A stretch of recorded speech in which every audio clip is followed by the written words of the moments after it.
Croatia's latest defense deal with France marks more than a routine procurement, it signals a decisive strategic choice. When Zagreb signs for 18 Caesar MkI howitzers and 15 Serval armored vehicles in ceremony stretching from Sateri to the Élysée Palace, the optics alone tell a story.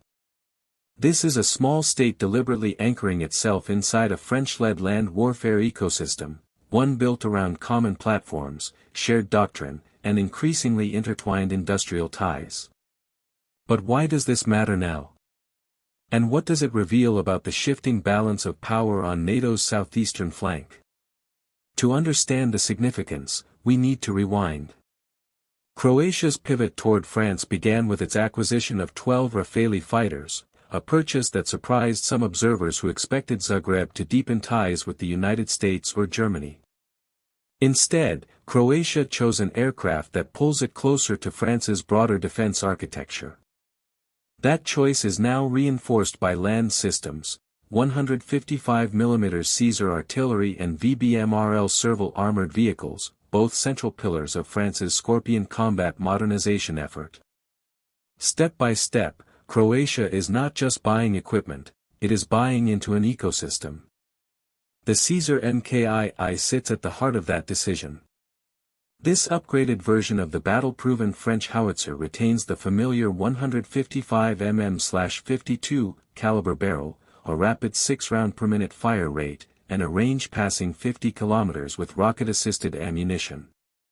But what truly matters is not raw range or rate of fire, it's the deployment cycle.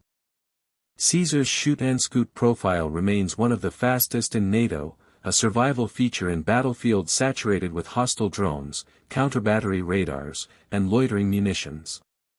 The MkI reinforces the cab, boosts the engine, and integrates deeply into digital fire control networks. In simple terms, it fires fast, moves fast, and talks to everything. Croatia's interest is hardly theoretical. The Caesar has been tested in Afghanistan, Iraq, the Sahel, and most visibly in Ukraine, where its mobility and accuracy have made it one of the standout Western artillery systems. European demand is rising. Belgium, Lithuania, Estonia, the Czech Republic, and of course France itself have all placed large orders. For Zagreb, joining this group means access to a stable production line, shared logistics, and the political weight of a multinational customer community. But Croatia's ambitions are bigger than the initial batch of 18 guns. Its long-term requirement runs between 54 and 60 systems, enough to equip 3 artillery battalions by the early 2030s. Croatian planners are even weighing a mix of older MkI and newer MkI units to balance cost and capability. With the Panzerhaubitz 2000 fleet aging and the Soviet-era Gvozdikas near retirement, the Caesar family offers a clean pathway to NATO-standard artillery with reduced sustainment costs through joint procurement frameworks. Yet artillery is only part of the story. The Serval 4x4 armored vehicle adds the mobility and survivability needed for the forward observers, fire direction centers, and command posts that make modern artillery function. At around 17 tons with STANAG Level 4 protection, Serval is built for contested environments. Its Hornet remote weapon station, scalable from machine guns to Mistral or Acheron missiles, gives it real teeth.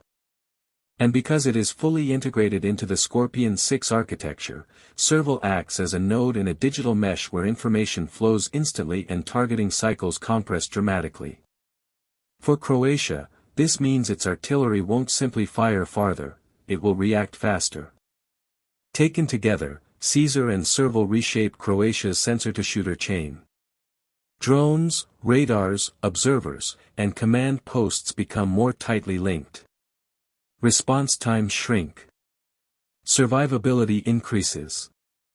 And critically, interoperability with other NATO users improves. In an era where European armies are rediscovering the brutal math of high-intensity warfare, this kind of integration is not optional, it is existential. But Croatia's modernization plan does not end with France. Instead, the French partnership sits atop a wider rearmament program. Zagreb is acquiring HIMARS systems from the United States. It is procuring 50 Leopard 2A8 tanks, the newest generation of Europe's premier MBT, to replace its M84A4 fleet, portions of which are already earmarked for transfer to Ukraine. Bradley M2A2 ODS infantry fighting vehicles are arriving, as are Black Hawk helicopters and Turkish Bayraktar TB2 drones. Add in cooperation with Rheinmetall on unmanned ground systems, and the image becomes clearer. Croatia is trying to leapfrog a generation of capability, transitioning from a post-Yugoslav legacy structure to a fully NATO-integrated mechanized force. No modernization of this scale is complete without air defense, and here too Croatia is signaling its intentions. The country already expects to field Mistral 3 short-range systems by late 2025. For medium range, the VL MICA NG stands out as a logical candidate. Its architecture aligns neatly with Rafale sensors and data links. But Zagreb is casting a wider net, evaluating the Franco-Italian Aster SAMP/TNG system and the American Patriot.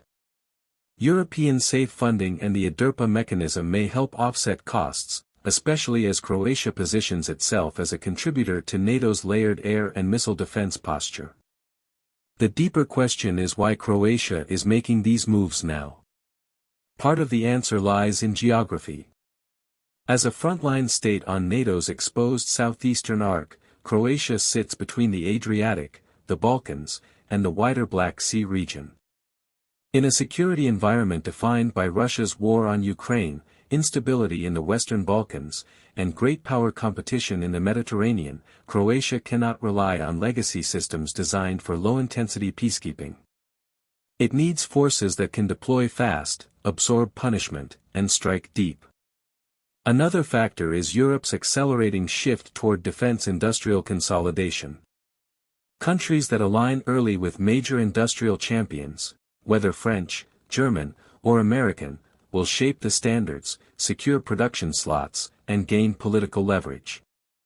Croatia's alignment with France is not just a procurement strategy, it is a strategic bet on which industrial ecosystem will dominate Europe's next generation of land warfare. And this leads to the broader European picture. Croatia's contract may be relatively small by continental standards, but it symbolizes a growing convergence among European states around interoperable, networked, and scalable systems. The Caesar and Serval platform families represent precisely the kind of modular architecture the EU hopes to make standard across member states. For France and KNDS, Zagreb's order expands influence on NATO's southern flank.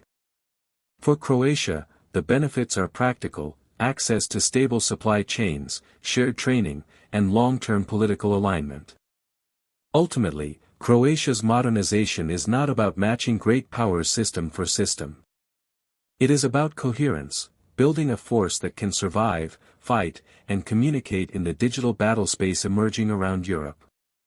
By pairing Rafales in the air with Caesars and Servals on the ground, and integrating American, German, and Turkish technologies where advantageous, Zagreb is crafting a flexible, resilient posture. The question now is not whether Croatia can acquire these systems, it has.